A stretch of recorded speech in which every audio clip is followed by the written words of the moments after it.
everybody, welcome to Get Together's third question and answer session, which is following on from our Let's Talk About Sex Toys, which we had a couple of weeks ago, where Mel joined us from a yurt and showcased a plethora of wonderful toys. So thank you so much for joining us again. It's lovely to see you. Who else do we have? We have Sylvia and Kaz via phone, who are here from True 2000 to also talk about sex toys and just wonderful questions about sex and sexuality. And we have Richie, give us a wave. Hello. Hello. Amy. Lauren. Hi guys. Robert. Hi Robert. And Mary. Hi. Hello, who have joined us as volunteers to read out the questions that Get Together members submitted after our Let's Talk About Sex Toys session. So thank you so much for joining us all today. It's fab to see you. I'll try not to look down and read. No, you're all good. Just be your natural, wonderful self. I'll just kick this off. About Crew 2000 and the history behind the name. Is it because Crew 2000 started in the year 2000? No, funny enough. Crew 2000 started in 1992. It was two party bunnies. And they knew that there was a lot of drug use and alcohol use in Edinburgh at that time in the 90s. And they thought, we need to do something about this. And they put their heads together and they said, we've got a vision so that by 2000, everyone would be taking a non-judgmental approach. So that's how, and then we got the premises. But as I say, it started in 1992. It was a vision that by 2000, everyone would take a non-judgmental approach to supporting harm reduction and safe, happy consensual sex. So we still have work to do, but it's exciting to see harm reduction is now something that the Scottish Government, the NHS and the police are committed to. Very nice. Cool, it's good to know the background. Is it okay to not use sex toys? Definitely. You always have the right to be happy and safe. Sex toys aren't necessarily okay if they don't appeal to you. Your consent is important and protected by the law. No one should ever make you feel pressured into doing something you don't want to do. Respect is the minimum we can expect in relationships. So you can use banana, parsnip, carrots, cucumber, anything with that kind of shape, even an aubergine because it gets thicker as it goes along. Put a condom on it. I've even used a hairbrush with a long handle before and put a condom on it. It's harder, but you might like something soft or even your fingers, and you know how far to go. So save your money and just buy a banana. Great advice. Great. And yeah, finally, and there was one last question about how difficult it is to meet people, especially during this COVID time. Do you have any advice for anyone that might be struggling with that? If you're struggling, it's so right to look for someone who respects and loves you, first of all, in the right way. And it sounds like the person that asked this question knows what they want and need, which is a brilliant place to start. It's what you want and what you need. Take your time, check people out thoroughly, and protect your privacy. Stay safe and happy and come along to the online dating event on the 21st, 4 till 5 with Robin BT Wilson. Fab. Yes. Okay, well, thank you so much, Sylvia. And we'll join the main session again. Great. Mary, are you going to kick us off next?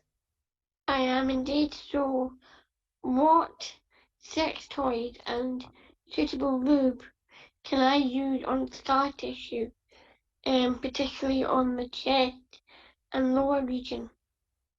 Okay. I actually did a little bit more research in this because it's not a subject I was particularly knowledgeable about. But what I found is sex toys and scar tissue, the vibrations can actually increase the blood flow to the scar tissue, so it can aid with healing, so it can actually speed up that process. So they're a really good combo. As for lube, I went and did some research. There was a lady, where is it? There it is, haha. There was a lady called Laura, and she actually found that because the toys were helping with her, she launched her own product line called Elixir Play, and they suggest a petroleum-based lube, which is similar to nappy cream, and that provides a protective layer for your scar tissue as well. Newly and still healing scar tissue can still be painful, but it can increase blood flow and increase repairing.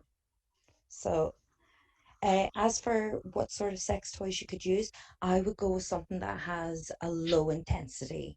So, something that is very soft and gentle that you can then build and work upon. Thank you so much. And my second question is on bondage and what entails consent and how to approach that conversation with yourself and or with someone else. Ooh, now, this one is a big and wonderful subject because I feel like bondage play can add a whole new element to your sexual activity if that's something that you feel comfortable with. It needs to be a very honest, very open, and very much a non-shaming conversation, if you're going to have it. And it's a conversation where you go and you say, well, I would like to try these things, but these things I'm really against. And your partner should accept those boundaries. If they don't accept those boundaries, that's when the line of consent is crossed and it goes into a not so happy area. Uh, One of the best things that you can do, especially for when you're doing bondage, is to have a safe word. So a safe word is something that you wouldn't normally say during sex. It is decided on you and your partner beforehand, and it is something that you can say that means you can stop everything that's happening, take a step back. It is your safeguarding word. And alongside a safe word, you can also use the traffic light system.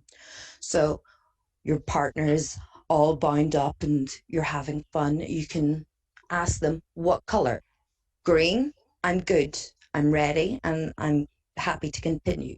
Amber, slow down, take it back a step. Red, stop what you're doing, maybe move on to something else. And then your safe word is stop everything. I need I need this to stop. And then you would have a conversation about why your safe words were used and how to move forward from that. The thing with bondage is it is all about consent and conversation. You need to be able to talk to your partner. You need to be able to communicate your boundaries. And that's how you can stay safe. For a little bit of a giggle, my safe word is aubergine because you can say it with your mouth full.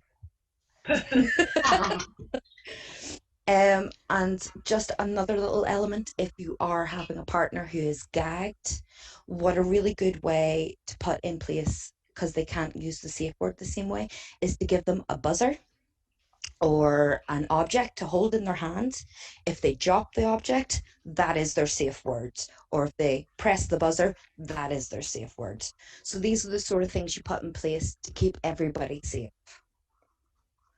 And also a suggestion with handcuffs. If you're just trying them for the first time, don't get the key one. Get the quick release one so that you can release it yourself, because you might not like being bondaged up. It is, yeah, it is absolutely okay to try things and find out you don't like them. And if you find out that you don't like them or you're starting to feel uncomfortable, you can take away your consent and let your partner know, I no longer consent to this, and they should respect that. doesn't matter what stage of acts or how long you've put up or how long you've taken to get to this point. It doesn't matter. As soon as you feel uncomfortable, you can withdraw your consent. Thank you. I like what Sylvia has explained as well, though, that you can get handcuffs. That if you were handcuffed and it was your first time, if you wanted it would be up to you. You could undo yourself instead of somebody using a key and relying on that person to unlock you. I think that was very, very, very good to know. Definitely. Even like tying your arms and legs up, just try with like a bit of silk scarf or something instead of ropes and that.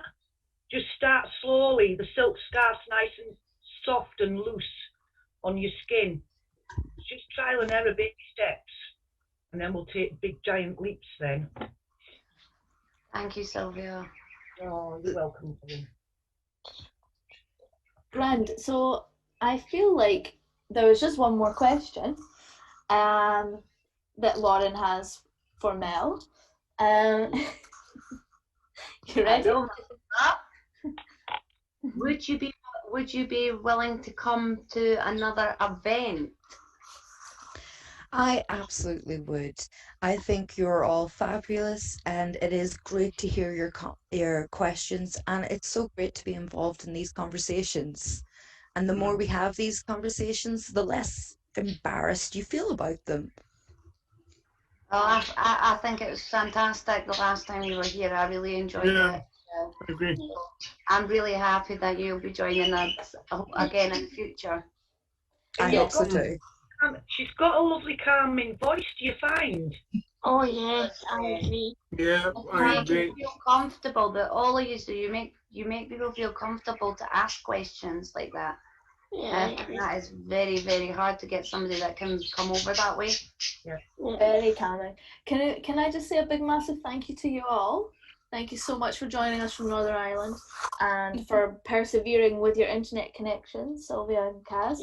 And thank you to the volunteers here today. So you've all been fab. Look forward to seeing you all again soon. Yes. Bring you home. Yeah, come on.